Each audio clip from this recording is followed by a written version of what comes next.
নমস্কার, পাহাড় তিস্তার রান্নাঘরে আপনাদের সবাইকে স্বাগত। আজকের রেসিপি নারকেল পোলাও। এই রেসিপির প্রধান উপকরণ হলো নারকেল। পোলাওটা নারকেলের দুধ দিয়ে বানানো হবে, তাই প্রথমে নারকেলটাকে ফাটিয়ে নিলাম। তারপর নারকেলটা ছোট ছোট করে টুকরো করে নিলাম। যত ছোট করে টুকরো করা হবে তত গ্রাইন্ডারে ভালো করে গ্রাইন্ড হবে। আপনারা যদি নারকেল কুড়ানি দিয়ে নারকেলটাকে কুড়িয়ে নিতে চান তাহলেও হবে।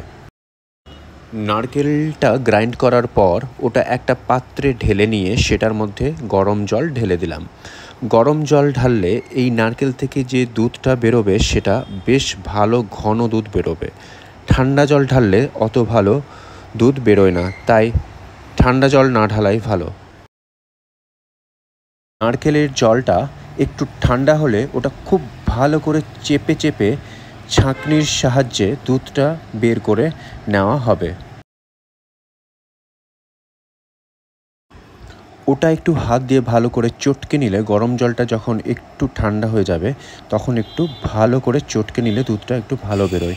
আমরা ওই চটকানোটা দেখালাম না, আপনারা ওটা চটকে নিতে পারেন। তারপর ওটা ছাঁকনির সাহায্যে ছেঁকে নিতে হবে। দেখুন কত সুন্দর ঘন দুধ বেরিয়ে এসেছে।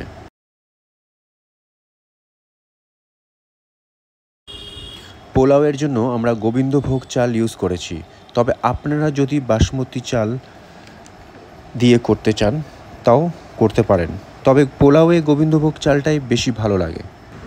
1 কাপ গোবিন্দভোগ চাল নেওয়া হয়েছে। এই 1 কাপ গোবিন্দভোগ চাল ভালো করে জল দিয়ে ধুয়ে নিয়ে ওর মধ্যে এলাচ গুঁড়ো, একটু নুন, স্বাদ মতো চিনি, যে যেমন চিনি খেতে ভালোবাসে সেই মতো দিয়ে ভালো করে চালটার সাথে মাখিয়ে 30 মিনিট রেখে দিতে হবে।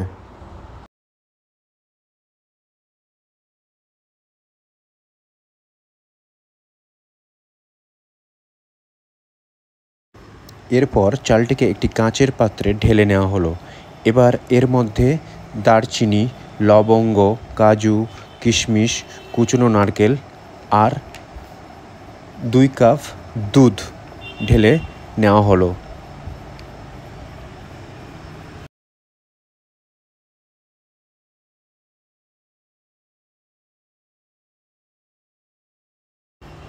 তারপর দেশি ঘি এর মধ্যে মিশিয়ে দেওয়া হলো। আপনারা যদি মনে করেন এই চালটা এবার একটা পাত্রে ঘি দিয়ে একটু ভেজে নিতে পারেন, কিন্তু আমরা ভাজিনি, কারণ আমরা ঘি তেলটা একটু কম খাই বা ইউজ করি। আমরা ডাইরেক্ট চালটিকে পাত্রে দিয়ে নারকেল দুধটা ঢেলে দিয়েছি। পরিমাণটা ঠিক এই রকম, যে কাপে আপনারা চালটা মাপবেন সেই কাপের ডাবল দুধ দেবেন। যদি আপনি 1 কাপ চাল নেন তাহলে আপনাকে 2 কাপ নারকেল দুধ দিতে হবে। দুধ দেওয়ার পর সেটাকে চালের সাথে ভালো করে মিশিয়ে দিবেন, তারপর ঢাকনা দিয়ে ঢেকে দিবেন। প্রথমে একটু মিডিয়াম ফ্লেমে দিয়ে ওটা ঢেকে দিবেন। এইভাবে 20 মিনিট রাখবেন।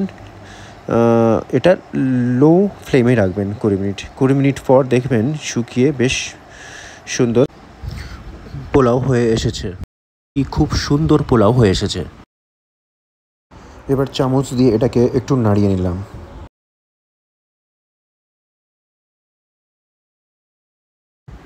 আমরা কোকোনাট পোলাও কোকোনাট মিল্ক পনিরের সাথে টেস্ট করেছি।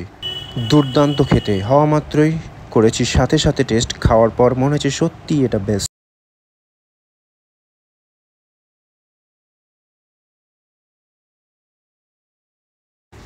পরবর্তী রেসিপিতে আমরা কোকোনাট মিল্ক পনিরের ভিডিও পোস্ট করব। কোকোনাট মিল্ক পনিরের রেসিপি পেতে চ্যানেলটিকে সাবস্ক্রাইব করে পাশে থাকা বেল আইকনে ক্লিক করে দিন। আজকের মতো এতটাই। পরবর্তী ভিডিওতে আবার দেখা হচ্ছে। সবাই ভালো থাকুন, সুস্থ থাকুন।